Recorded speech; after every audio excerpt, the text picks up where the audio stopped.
जब भारत गुलाम था तो उस वक्त अंग्रेज भारतीयों पर किस तरह के अत्याचार करते थे। अंग्रेज भारतीयों पर काफी अत्याचार किया करते थे, क्योंकि भारत गुलाम था और एक गुलाम के साथ किस तरह का सलूक किया जाता है ये आज हमें पता नहीं है, लेकिन उस समय जो हमारे पूर्वज थे वे भली भांति जानते थे। मेरे दादाजी खुद उस समय फौज में थे। उन्होंने बताया कि उस समय अंग्रेज किसी भी भारतीय को बिना बताए जेल में डाल देते थे, मजबूरन भारतीयों से कर लेते थे। किसी भी भारतीय को फौज में जबरदस्ती भर्ती कर देते थे। अंग्रेज ये चाहते थे कि प्रत्येक भारतीय उनके आदेश का पालन सिर झुकाकर करे। इन्हीं बातों से हम अंदाजा लगा सकते हैं कि कितने अत्याचार होते होंगे। अंग्रेजों का न केवल भारत गुलाम था बल्कि दुनिया के कई देश अंग्रेजों के गुलाम था। ऐसा क्या कारण था कि अंग्रेजों ने इतने देशों को गुलाम बना रखा था? क्या देश की जनता सो रही थी? ब्रिटिशर्स मुख्य रूप से भारत में व्यापार करने आए थे। ब्रिटिशर्स का पहला आगमन 24 अगस्त 1608 ईस्वी में सूरत में हुआ था। शुरुआत में ब्रिटिशर्स अपना व्यापार बढ़ाने की कोशिश कर रहे थे। इसी सिलसिले में वह सिराजुद्दौला के पिता जैनुद्दीन अहमद खान से मिले।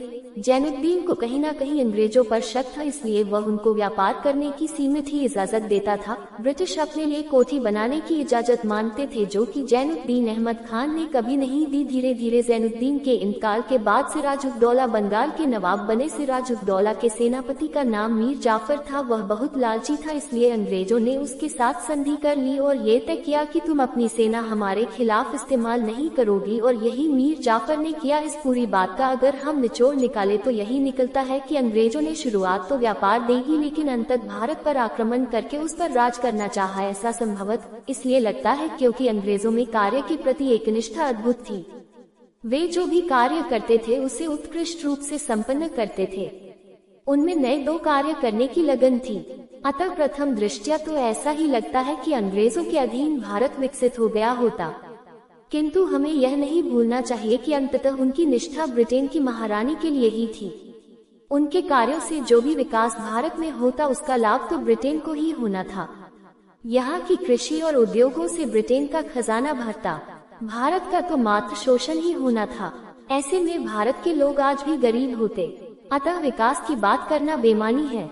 देखो, कोई देश गुलाम होता है जब जनता स्थानीय शासन से नाराज होता है या शासक कमजोर होता है। अंग्रेज आए तो भारत कोई देश था नहीं दुनिया में, तब राष्ट्र जैसा कोई शब्द था ही नहीं। रोड मैप विधान संविधान था नहीं, मगर अंग्रेजों के पास रोड मैप था, नियम कानून भी था। इसलिए वो जब भारत में आए तो मुगल शासन ही था, वो भी कमजोर और आसपास में लड़ रहे थे। हिंदू तो पहले ही पस्त हो चुके थे, मुगल आपस में लड़ रहे थे, आसानी से कब्जा करते गए। ऐसा ही अन्य देश में भी हालत थे। अंग्रेजों को अपने देश में तरक्की करने के लिए बहुत सारे कच्चे माल की आवश्यकता थी। भारत को अपना उपनिवेश बनाकर भारत से कच्चा माल अपनी तय की गई कीमतों में खरीदकर अपने देश में ले जाते रहे। भारत में जो भी अच्छी और कीमती वस्तुएं थी अंग्रेज सब अपने साथ ले गए। विश्व युद्ध में खुद भी बर्बाद हो गए और हमें भी बर्बाद कर गए। ईस्ट इंडिया कंपनी जब भारत में आई थी तब भारत का निर्यात अंतर्राष्ट्रीय बाजार में अच्छा था। भारतीय जो भी माल बनाते थे उसे अपने शर्तों पर बेचते थे, क्योंकि ईस्ट इंडिया कंपनी के अलावा पोर्तुगीज और डच भी थे खरीदार। क्योंकि डिमांड अलग अलग जगह से थी तो मुंह मांगी कीमत मिलना आसान था। वहां ब्रिटेन के व्यापारी ब्रिटेन की सरकार पर दबाव बना रहे थे ताकि ईस्ट इंडिया कंपनी कुछ ऐसा करे ताकि ब्रिटेन के माल भारत में बेचा जा सके।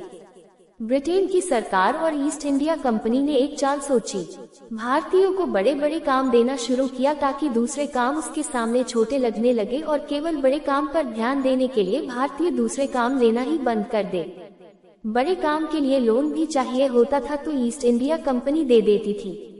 इस तरह धीरे धीरे दूसरे क्लाइंट खत्म होना शुरू हो गए और अंत में केवल ईस्ट इंडिया कंपनी ही बची। अब लोन की अदायगी की दिक्कत होने लगी और ईस्ट इंडिया कंपनी ने धीरे धीरे काम देना भी कम करना शुरू कर दिया। दाम भी अब ईस्ट इंडिया कंपनी ही तय करती थी। धीरे धीरे भारतीय को काम करना बंद करना पड़ा और धंधे चौपट